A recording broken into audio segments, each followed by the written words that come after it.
अनुसूचित जमातीचं आलेलं आहे, त्यामुळे ते वगळून इतर चिठ्ठ्या टाकल्या जातील आणि त्यातून 3 चिठ्ठ्या ज्या आहेत त्या काढल्या जातील आणि त्यामध्ये अनुसूचित जातीचं आरक्षण जे आहे ते घोषित केलं जाईल आणि त्यानंतर महिला आरक्षण जे 50% आहे त्याच्या सुद्धा चिठ्ठ्या टाकल्या जातील आणि त्यानंतर त्या उचलल्या जातील। त्यामुळे एसटी मध्ये 3 असल्यापैकी आणखी महिला आरक्षण किती ठिकाणी कुठल्या महापालिकेत असणार आहे हे सुद्धा पाहणं अतिशय महत्त्वाचं राहणार आहे। खरं तर आपण पाहतोय का अनुसूचित जमातीपासून सुरुवात केलेली आहे, आता अनुसूचित जातीचं एक महत्त्वाची अपडेट येते राजू, तुम्हाला थोडंसं थांबवते। भिवंडी निजामपूर मनपामध्ये अनुसूचित जातीचा महापौर असणारे यावर शिक्कामोर्तब झालेला आहे। चिठ्ठी निघालेली आहे भिवंडी निजामपूर महानगरपालिकेची, त्यामुळे कल्याण डोंबिवलीने पहिला नंबर पटकावलेला आहे। कल्याण डोंबिवलीमध्ये अनुसूचित जमातीचा महापौर होणार आहे, तर भिवंडी निजामपूरमध्ये अनुसूचित जातीचा महापौर होणार आहे। यावर आता शिक्कामोर्तब झालेला आहे। कल्याण डोंबिवलीमध्ये अनुसूचित जमातीचा महापौर होणार यावर आता शिक्कामोर्तब झालेला आहे। अनुसूचित जमातीसाठीचे आरक्षण सोडत निघालेली आहे कल्याण डोंबिवली। काल सगळ्यात चर्चेत राहिलेली महापालिका, ज्या महापालिकेमध्ये मनसेनं शिंदेच्या शिवसेनेला पाठिंबा दिलेला आहे, ती महापालिका, ज्या महापालिकेमध्ये सत्तेमध्ये बसण्यासाठी सगळ्याच पक्षांमध्ये रस्सीखेच सुरू आहे, ती महापालिका। आणि त्या कल्याण डोंबिवलीमध्ये आता अनुसूचित जमातीचा कुठला नगरसेवक आहे ज्याच्या शिरावर हा महापौर पदाचा मुकुट बसणार आहे हे पाहणं महत्त्वाचं आहे। मात्र अनुसूचित जमातीच्या या आरक्षणामध्ये कल्याण डोंबिवली महानगरपालिकेचा नंबर लागलेला आहे। आता अनुसूचित जातीसाठी सोडत निघते आहे। राजू, काही महत्त्वाचे अपडेट्स?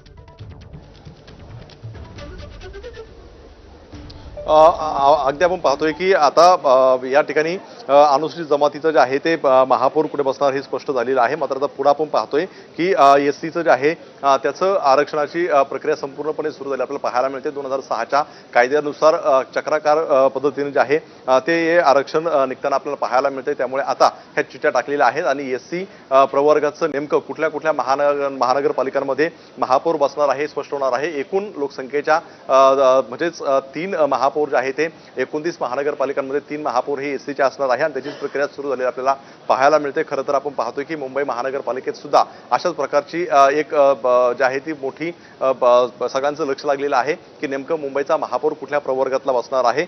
एसटी वगळून आपल्याला जे आहे ते पाहायला मिळणार आहे। त्यामुळे साहजिकच आहे की मुंबईमध्ये नेमका महापौर कोणाचा बसतो हे पाहणं सगळ्यात महत्त्वाचं राहणार आहे। खरं तर आपण पाहतोय की चक्राकार पद्धतीने जर करायचं असेल तरीही नव्याने बिंदू हे करून पुन्हा एकदा जे आहे ते या ठिकाणी केलेलं आपल्याला पाहायला मिळतं आहे आणि अनुसूचित जाती 3 महानगरपालिकांसाठी सोडत काढली जाणार आहे। त्यामध्ये इचलकरंजी असेल, चंद्रपूर असेल, संभाजीनगर, जळगाव, जालना, ठाणे, धुळे, नागपूर, पिंपरी चिंचवड, पुणे, भिवंडी, मालेगाव, लातूर, वसई, विरार यापैकी 2 ठिकाणी अनुसूचित जाती महिला महापौर असणार आहे आणि आता सुरुवात झालेली आपल्याला पाहायला मिळते। त्यामुळे साहजिकच आहे की सोडत निघताना नेमकं 3 जरी अनुसूचित जातीमधलं आरक्षण असलं तर त्यातलं महिला सुद्धा महत्त्वाचं असणार आहे। पुन्हा एकदा महिला आरक्षण काढलं जाणार आहे। त्यामुळे आपण पाहतोय की या ठिकाणी आता अनुसूचित जातीचं आरक्षण काढायला सुरुवात झालेली आहे आणि पुढच्या काही वेळामध्ये याचं चित्र स्पष्ट होईल। आपण पुन्हा एकदा प्रेक्षकांना सांगूयात की 14 शहरांसाठी 14 महानगरपालिकांच्या चिठ्ठ्या आता टाकण्यात आलेल्या आहेत, ज्यासाठी अनुसूचित जातीचं आरक्षण असणार आहे। त्यापैकी 3 चिठ्ठ्या काढल्या जाणार आहेत आणि या 3 चिठ्ठ्यांपैकी 2 चिठ्ठ्या असतील त्या महिलांसाठी असतील, म्हणजे अनुसूचित जातीमधल्या महिलांसाठी 2 चिठ्ठ्या काढल्या जातील आणि 1 चिठ्ठी असेल ती अनुसूचित जातीमधल्या सर्वसाधारण वर्गासाठी किंवा पुरुषासाठी। त्यामुळे अनुसूचित जातीसाठी प्रवर्गाची सोडत आता काढली जाते आहे। 3 महापालिकांमध्ये अनुसूचित जातीचं आरक्षण असणार आहे आणि त्यासाठी प्रत्यक्ष सोडतीला सुरुवात झालेली आहे आणि त्यासाठी जसं आपल्याला आता राजूने सांगितलं त्याप्रमाणे 14 महापालिकांच्या चिठ्ठ्या टाकण्यात आलेल्या आहेत। त्यामध्ये ठाणे असेल, पुणे असेल, इचलकरंजी असेल, या सगळ्या महत्त्वाच्या महापालिकांचा समावेश आहे। त्यापैकी आता कुठल्या महापालिकांमध्ये अनुसूचित जातीचं आरक्षण निघतं हे पाहणं अतिशय महत्त्वाचं आहे। एससीच्या सोडतीमध्ये इचलकरंजी, चंद्रपूर, संभाजीनगर, जळगाव, जालना, ठाणे आणि धुळ्याचा समावेश आहे।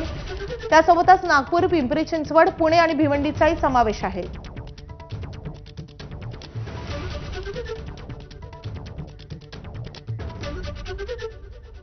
तर शिंदेच्या बालेकिल्ल्यात ठाण्यामध्ये अनुसूचित जातीचं आरक्षण हे निश्चित झालेलं आहे, त्यावर शिक्कामोर्तब झालेलं आहे। सगळ्यात मोठी बातमी येते ठाण्यामध्ये अनुसूचित जाती प्रवर्गातला महापौर होणार यावर शिक्कामोर्तब झालेला आहे। ठाण्यामध्ये अनुसूचित जाती प्रवर्गातला महापौर होणार आहे। ठाण्याचा समावेश या 14 चिठ्ठ्यांमध्ये होता आणि त्यामध्ये आता ठाण्यामध्ये अनुसूचित जातीचा महापौर होणार असल्याचं निश्चित झालंय। सुरुवातीलाच कल्याण डोंबिवलीमध्ये अनुसूचित जमातीचा महापौर होणार हे निश्चित झालेलं होतं आणि त्यानंतर आता ठाण्यामध्ये अनुसूचित जाती प्रवर्गातला महापौर होणार आहे। आता ठाण्यामधला कुठला असा नगरसेवक आहे जो अनुसूचित जातीतला आहे पाहणं महत्त्वाचं असणार आहे। पुढची सोडत आली आहे जालन्यामध्ये अनुसूचित जातीचा महापौर जालन्यामध्येही होणार असल्याचं आता निश्चित झालेलं आहे। ठाणे आणि जालना अनुसूचित जाती प्रवर्गासाठी जाहीर झालेला आहे। या दोन्ही महापालिकांमध्ये अनुसूचित जातीचा महापौर बसणार हे निश्चित झालंय। कल्याण डोंबिवली अनुसूचित जमातीचा महापौर होईल, त्यासोबतच ठाण्यामध्ये अनुसूचित जातीचा महापौर होईल आणि जालन्यामध्ये अनुसूचित जाती प्रवर्गाचा महापौर बसणार हे निश्चित झालेलं आहे। 3 महापालिकांच्या सोडती समोर आलेला आहे। तिकडे लातूरमध्ये अनुसूचित जातीचा महापौर बसणार आहे, त्यामुळे अनुसूचित जातीच्या 3 चिठ्ठ्या काढल्या जाणार होत्या।